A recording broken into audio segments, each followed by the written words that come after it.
Sikat sa silanganan, ang hangin galing mo sa amin. Ito ay apaw at iwang mapangulaw.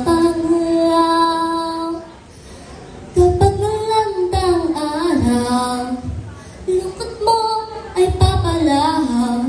Kapag lumuha ang buwan, kadiliman ay gagapang.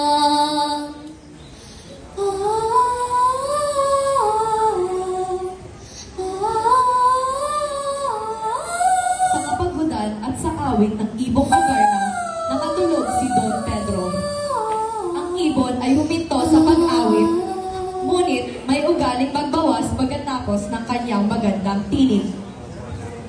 Sa kasamaang palad, si Don Pedro mahihimbing na patakan at naging batong buhay sa ilalim ng Piedras Platas.